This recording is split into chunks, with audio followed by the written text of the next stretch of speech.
Hey everyone, Cody from Mac Telecom Networks. In this video, we're going to be taking a look at a new device and a brand new cloud gateway that is a little bit unique compared to other gateways. This gateway is pretty rugged and could be put in extreme environments.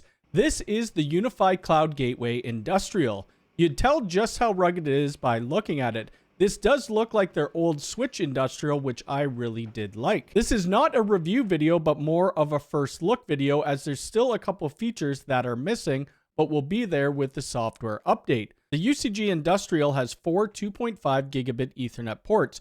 2 of them are PoE++, and 2 of them are PoE+. We also have a 10 gigabit Ethernet interface that supports PoE++, and then we have one SMP Plus that is 10 gig. The UCG Industrial comes in at $579 USD, and I think that's a pretty fair price. If you are looking to buy the UCG Industrial and want to support my channel, I do have an affiliate link in the description below.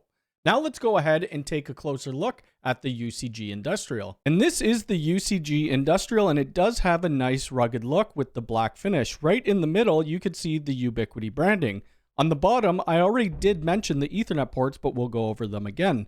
So we have 4 2.5 gigabit Ethernet interfaces. 2 of them are PoE++, and 2 of them are PoE+. Then near the end, we have a 10 gigabit Ethernet connection that is PoE++ and an SMP Plus port.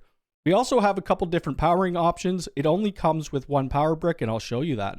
Now on the one side, we have a couple different ports. So we have a port that will be used for an SD card for our UniFi Protect, and then we have 2 SIM ports.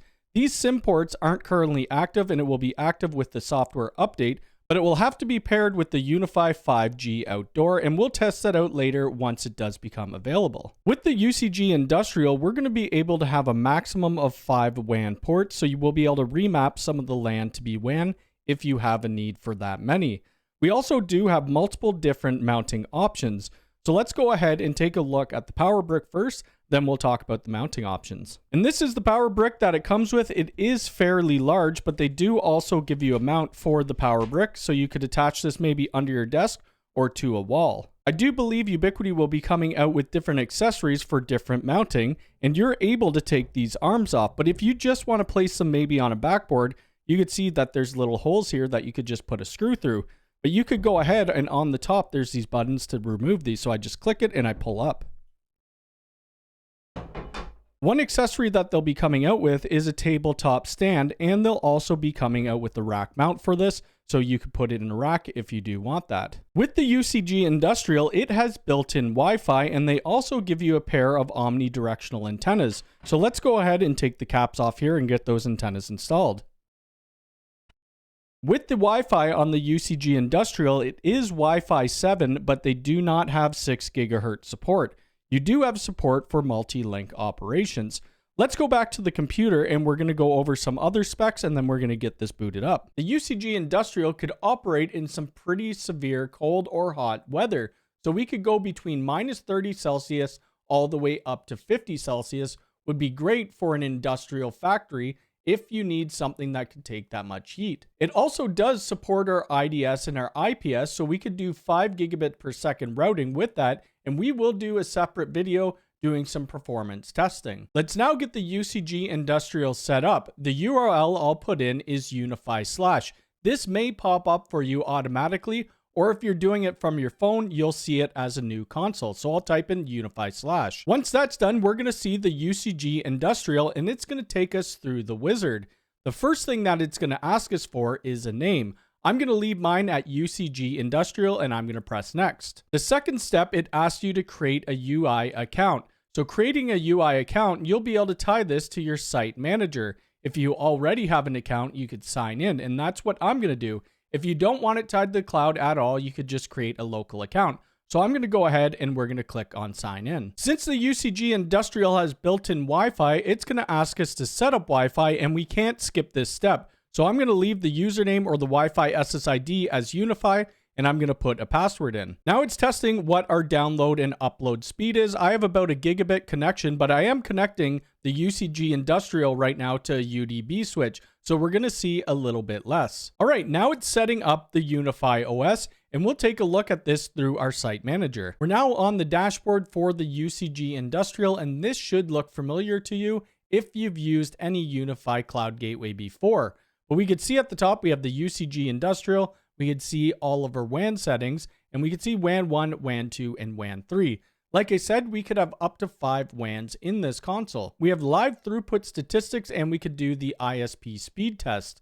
We also have right here that it could do cybersecure enhanced. This will give us up to 55,000 signatures and 100 plus content filters. Since this has Wi-Fi built in, you could see that we have the AP radio TX retries for our 2.4 and our 5 gigahertz. 6 gigahertz is blocked out because we don't have any 6 gigahertz access points attached to the UCG Industrial, and the UCG Industrial doesn't do 6 gigahertz. Clicking on the UCG Industrial, we have our port manager, and we could see the different port speeds. So both of these right now are going at 2.5 gigabit per second. We also have packet capture and how much power over Ethernet that we're using. The PoE wattage, or the usage, we have up to 270 watts. We have insights where we could look at the insights of our Wi-Fi, and then we have our settings wheel.